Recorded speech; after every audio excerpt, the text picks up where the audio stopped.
Es viernes y llegamos nuevamente con un tema para analizar, debatir y seguir de cerca la realidad cubana. Estaremos en este podcast de Cuba Debate acercándonos a un tema que ha sido ya analizado e investigado varias veces por nuestro equipo de prensa y es precisamente al tema de la marginalidad en Cuba. Soy Iliana Ortega Chávez y les invito a que nos acompañe. El podcast de Cuba Debate. Todos los viernes debatimos sobre los temas que te interesan. Dale play al debate. Escúchanos en cubadebate.co, Spotify o en tu aplicación de podcast preferida. Hoy nos acompaña Rita Machín, quien es subdirectora de Prevención Social del Ministerio de Trabajo y Seguridad Social. Entonces, sin más preámbulos, podemos iniciar este diálogo, profesora. ¿Cuál es el concepto que nos acerca cuando avalamos el término marginalidad en nuestro país? Bueno, yo propiamente no voy a explicar exactamente el concepto, pero a partir de las investigaciones que se han realizado por, valga la redundancia, investigadores importantes del país, como por ejemplo María del Carmen Zavala de Flaxo, define la marginalidad como una condición de multidimensionalidad de exclusión, que se caracteriza por una acumulación de desventajas sociales, de imposibilidades de acceder a oportunidades y tienen un marcado carácter de género, de racialidad, territorialidad, etc. Desventaja social en algunos de los casos también. Sí. En este caso, profe, ¿cuáles serían entonces las principales causas que han contribuido a la marginalidad en Cuba y en los últimos años, en los últimos meses, a su proliferación? Bueno, yo creo que tiene mucho que ver. Primero hay que decir que es un fenómeno que persiste a pesar de políticas universales que tiene el país desde el mismo inicio, el triunfo de la Revolución Cubana. O sea, la Revolución Cubana marcó un inicio de romper con esa barrera de la marginalidad a partir de esas políticas de salud, educación, empleo para todos, etc. Y aún así persisten esa condición de marginalidad.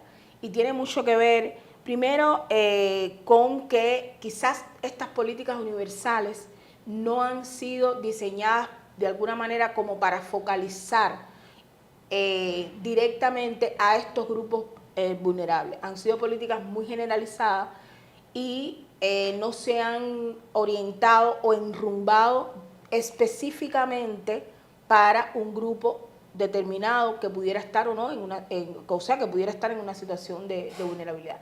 También lo tienen mucho que ver las crisis económicas. O sea, existe una crisis económica que no es para nada ni un secreto, que limita de alguna manera el acceso de muchas personas, de muchas familias, y por lo tanto los hace de alguna manera estar excluidos de algún tipo de proceso, y no por voluntad política, sino simplemente porque la situación económica no lo permite. También tiene mucho que ver, y además esta situación, esta crisis económica tiene mucho que ver con los efectos de bloqueo, con las migraciones que se dan, etcétera.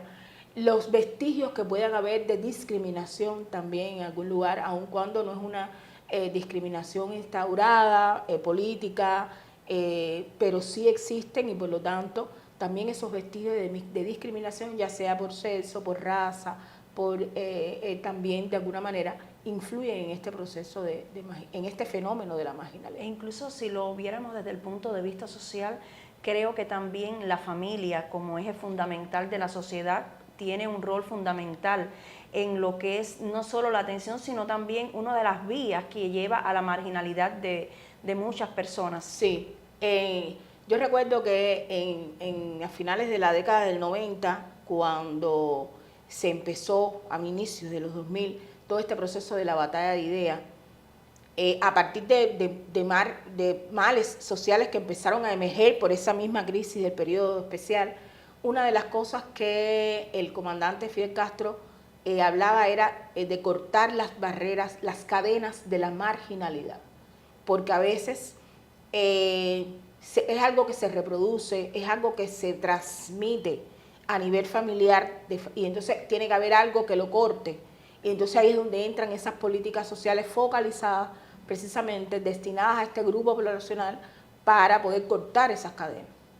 Así es, y hoy el país se sigue trazando acciones, como bien usted decía, a raíz del llamado del comandante, desde 1990 estamos trabajando en esto, y fundamental ha sido la vinculación de los trabajadores sociales, bueno, nacidos precisamente del Ministerio de Trabajo y Seguridad Social en cada uno de los territorios. Pero, ¿qué se está haciendo hoy en la realidad para acercarle entonces servicios tan necesarios, servicios básicos como lo es la salud, la educación, la atención cultural a estas personas que hoy conocemos como que entran en el círculo de la marginalidad en el país?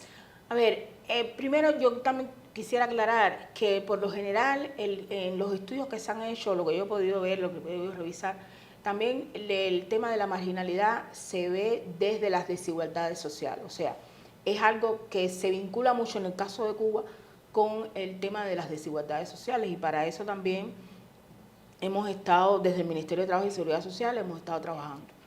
Hay que decir que en algo que primeramente nos hemos estado enfocando es en lograr que cada una de nuestras circunscripciones tenga un trabajador social.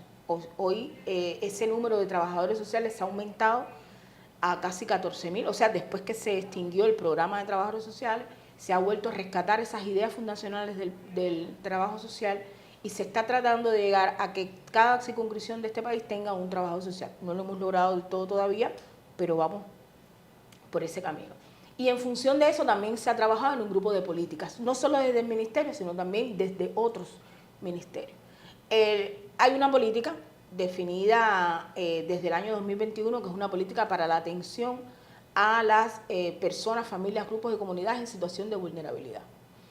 Y es una política que primero define con concepto de qué es una persona en situación de vulnerabilidad, porque si usted logra de alguna manera atender esa situación, está reduciendo las posibilidades de que esa familia, de que esa persona caiga en ese fenómeno de marginalidad.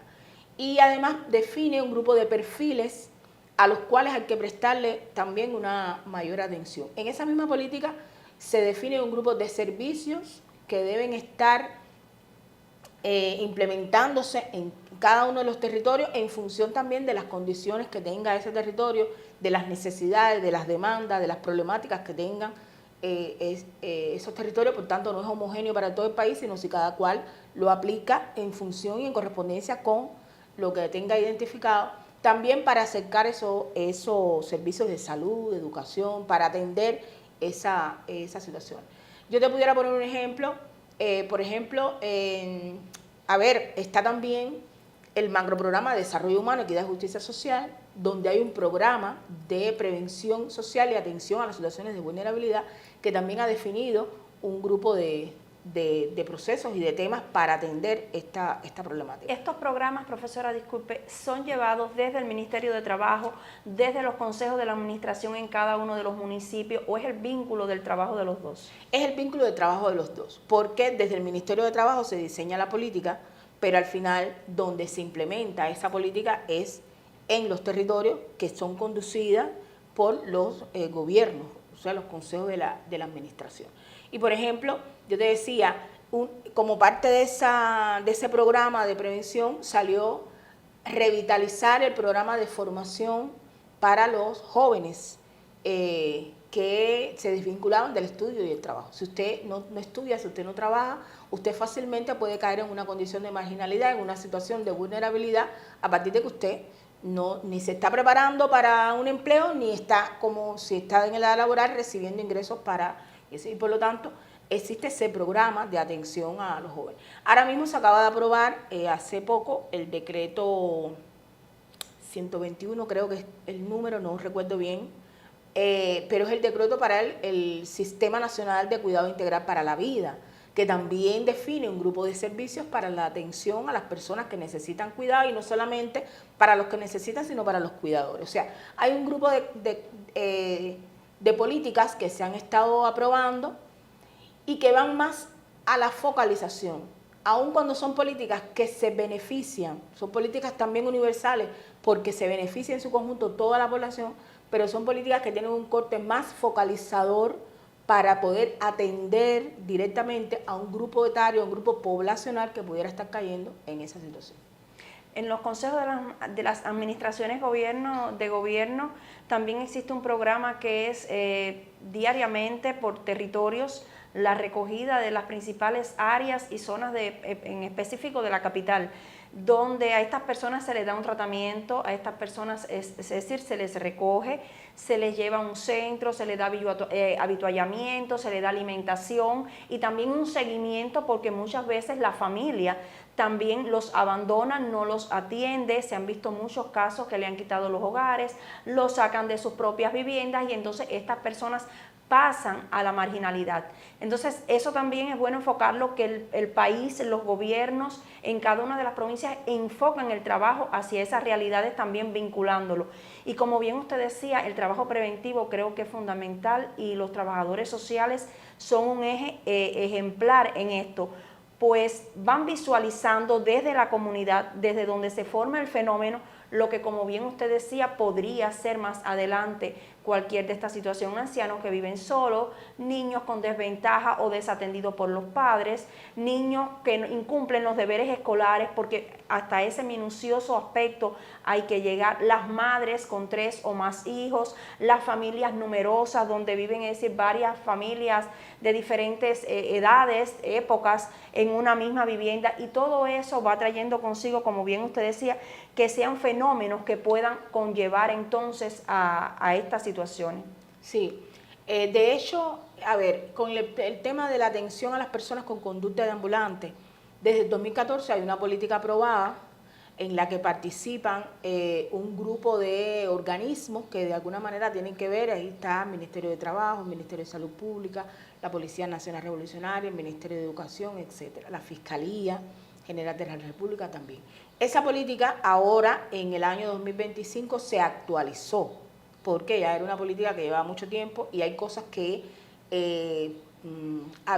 que estaban apareciendo nuevas, como los centros de protección social, que en el momento que se dictó esa política, en el 2014, ese acuerdo del Comité Ejecutivo del Consejo de Ministros, no estaba. Hay un acuerdo nuevo, actualizado, el acuerdo 100.056,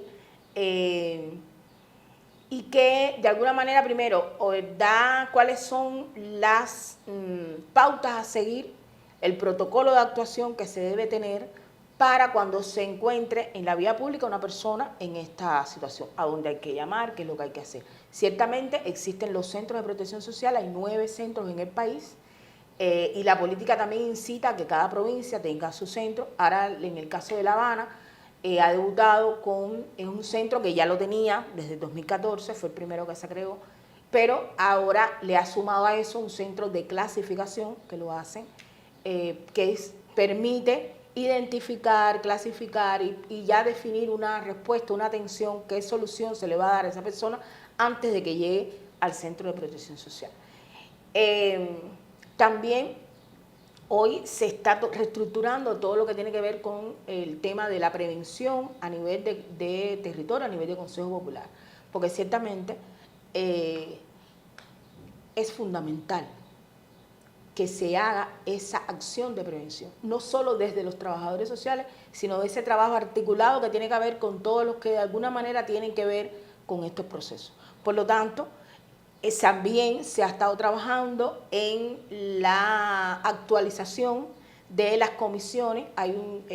Acaba de aprobar que a nivel de nación, provincia y municipio existan las comisiones de atención a las políticas sociales, y a nivel de consejo, en la demarcación de Consejo Popular estén los grupos de atención a las políticas sociales que están integrados por un grupo de personas que representan los organismos que de alguna manera estamos involucrados en este tema: educación, salud, la PNR, el MININ, el órgano de menores, la Fiscalía, el Tribunal, Cultura, Deporte, el INDEL, los delegados, en el caso de los consejos populares, los delegados, las organizaciones políticas y sociales, o sea, todos los que de alguna manera tenemos que trabajar en hacer una labor preventiva, porque de lo contrario ya está el fenómeno y lo que hacemos es prácticamente la autopsia. Y va encaminado precisamente a eso, a la atención, sobre todo un énfasis en la atención a las personas con conducta ambulante, los adultos mayores, los menores que incumplen sus deberes escolares. Todo ello encaminado precisamente a esa labor de prevención que tanto nos hace falta, pero que se vea de manera articulada. Y por supuesto el trabajador social juega un papel fundamental porque es el que está en la circunscripción, es el que está en el terreno a tiempo completo, es el que identifica, es el que conoce a las familias y es el que puede también de alguna manera trabajar con esta familia para ir buscando en la familia cuáles son las potencialidades, cuáles son los recursos que esa familia tiene para también ser partícipe en su transformación social.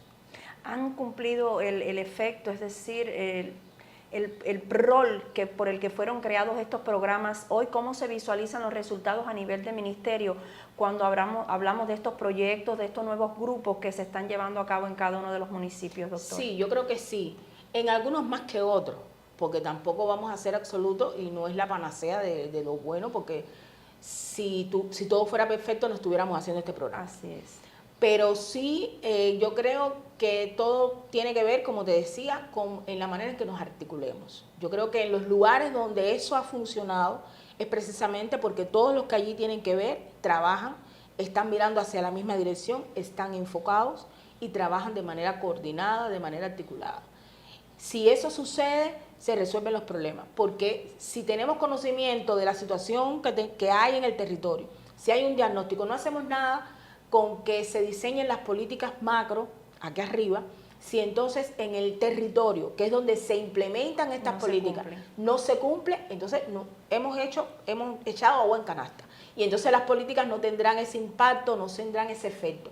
Hay que dar a conocer las políticas, pero también hay que implementarlas de manera correcta. Y para la implementación correcta, todo el mundo tiene que hacer lo que dentro de la política le toca hacer y hacerlo de manera articulada y coordinada. Y como bien usted decía, cada territorio hacerlo que tenga que ver con sus características, porque ningún territorio se parece a otro. No es aplicar la política tal cual per se como está diseñada a nivel nacional.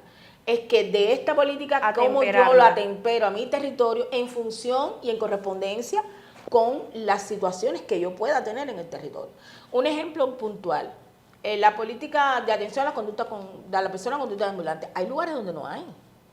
Entonces, si no tengo que tener un protocolo preventivo, pero no tengo que aplicar nada porque no lo tengo. Pero donde lo tengo que ver cuáles son las características de ese fenómeno en mi territorio y en función de eso aplicar. Entonces yo le propongo acercarnos a Las Tunas, a la provincia de Las Tunas, y allí conversar con la máster Lisbeth Sánchez Rodríguez, reitero, quien es máster en Desarrollo Cultural Comunitario y ha estado investigando sobre el tema ya, profe, hace varios años, y hoy entonces quiere compartir como colaboradora con nosotros este video sobre su investigación y cómo se maneja este tema en la provincia de Las Tunas. Bueno, muchas gracias a Lisbeth Sánchez Rodríguez, profesora de la Universidad de Las Tunas, por habernos acompañado en este programa, en este podcast especial que estamos dedicando a un tema que, reitero, no ha sido la primera vez que ha sido abordado en Cuba Debate. Ha tenido varios equipos de investigación y reiteradamente atendiendo a la situación, al análisis crítico y objetivo que tenemos que hacer de los problemas hoy en la sociedad cubana actual, hemos decidido entonces traerlo a este podcast de Cuba Debate hoy viernes, para acercarnos también a qué se está haciendo, pero al fenómeno de la transformación y el cumplimiento, como bien usted decía, de estas políticas.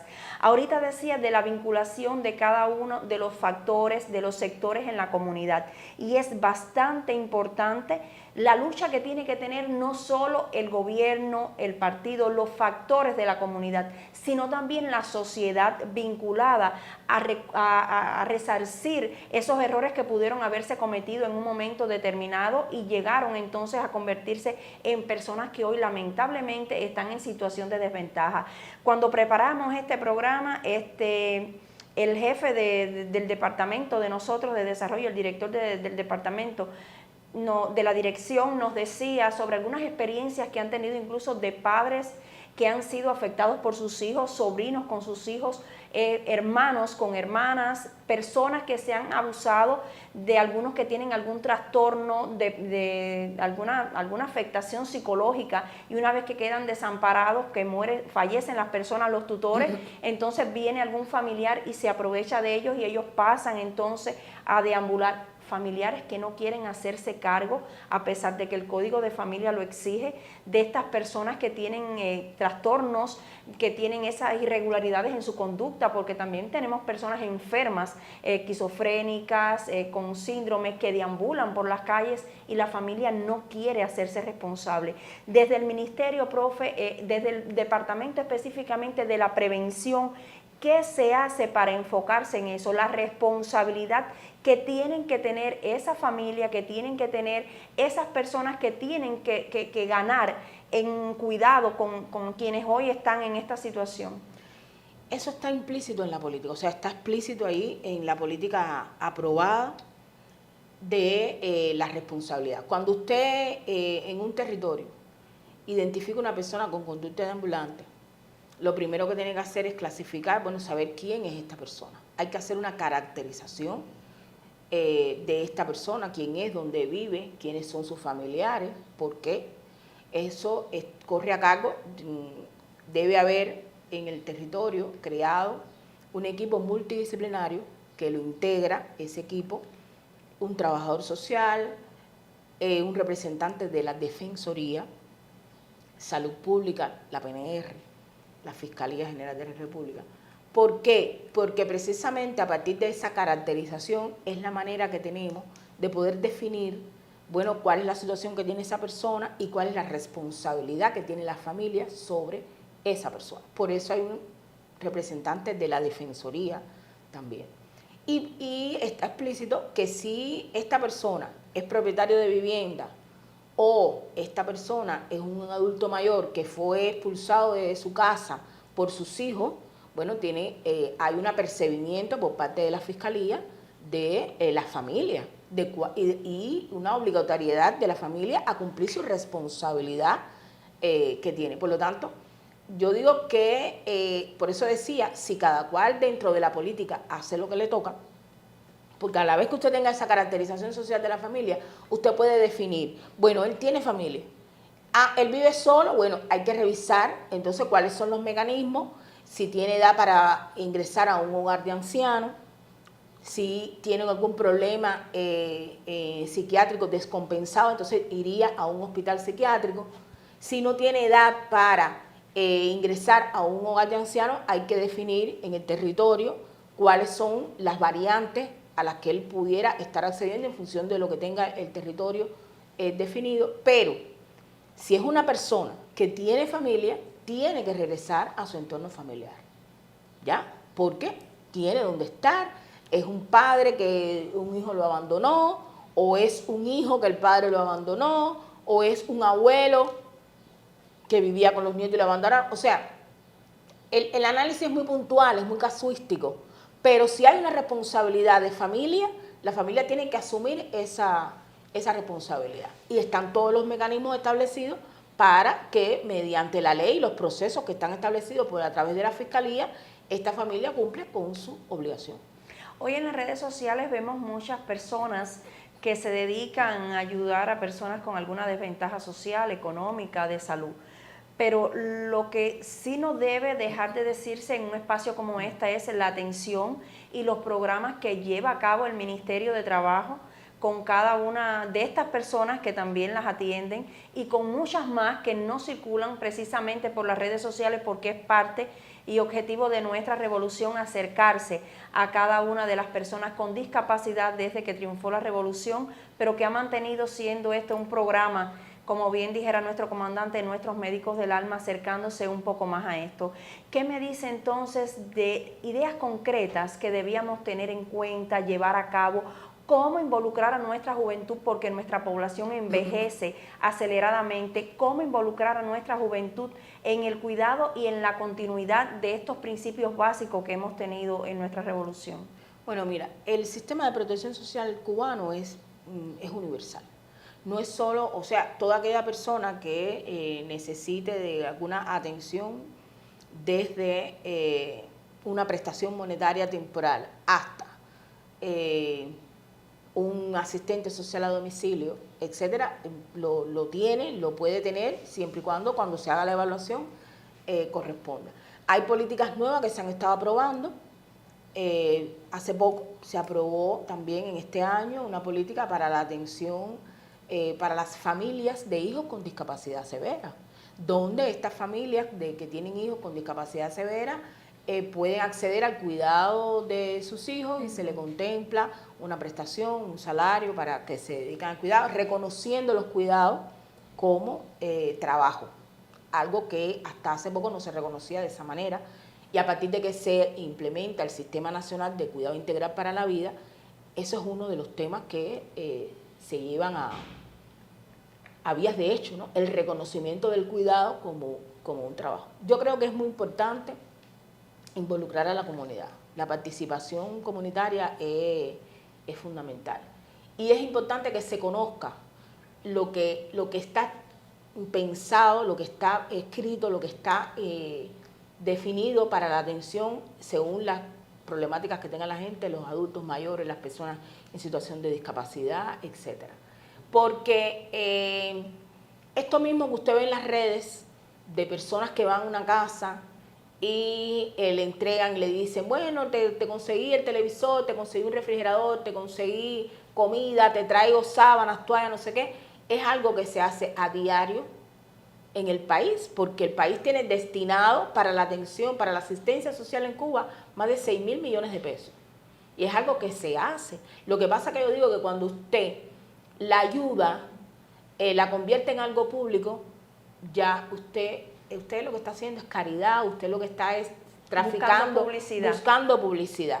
Entonces, nosotros no tenemos por qué pararnos todos los días en la televisión y decir, yo creo que sí hay que divulgar las cosas que se hacen, ¿ya?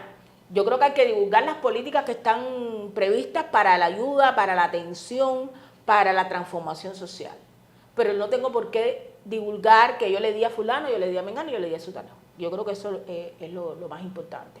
Y en cada una de esas políticas está previsto el rol que puede jugar cada cual. Yo creo que tiene que haber, desde la misma formación de nuestros niños en las escuelas, de nuestros adolescentes, de nuestros jóvenes, un conocimiento de cuáles son las políticas que existen en el país para la protección, para la atención a las personas en situación de vulnerabilidad y sobre todo, cómo desde el lugar donde estamos podemos ayudar a que las personas sean más resilientes y a que las personas también sean partícipes en la búsqueda de soluciones para su transformación.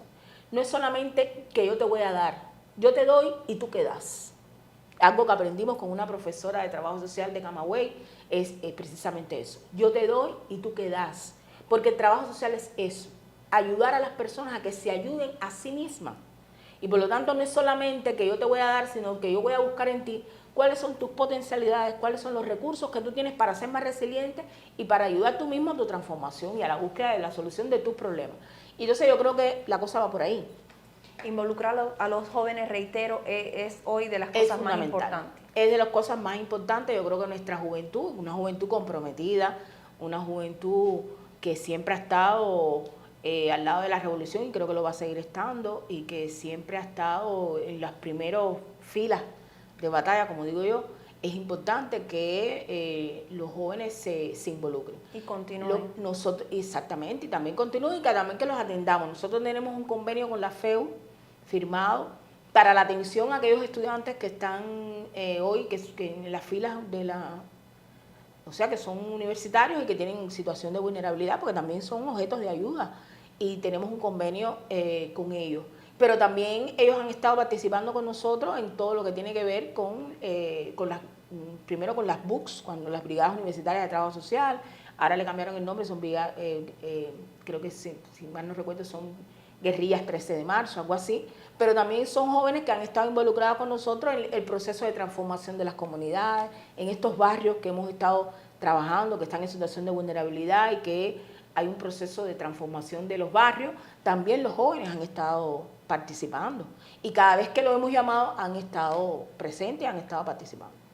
Tengo ejemplos cercanos de personas que han sido atendidas por el Ministerio de Trabajo y Seguridad Social, e incluso por trabajadores sociales, y se han visto tan reflejados en esas personas que cuando han tenido la mayoría de edad o han cambiado de profesión o simplemente se han vinculado directamente a lo que es seguir haciendo con otros lo que con ellos en un momento realmente hicieron. Es decir, el amor que recibieron en un momento determinado hoy lo brindan y continúan multiplicándolo a otros lugares. Bueno, yo agradezco infinitamente a la subdirectora de Prevención Social del Ministerio de Trabajo y Seguridad Social, Rita Machín, por habernos acompañado, también a la profesora Lisbeth Sánchez desde Las Tunas en este podcast de viernes, donde los esperamos en cada jornada para continuar debatiendo temas de interés y acercándonos a la realidad cubana. El podcast de Cuba Debate. Todos los viernes debatimos sobre los temas que te interesan. Dale play al debate. Escúchanos en cubadebate.co, Spotify o en tu aplicación de podcast preferida.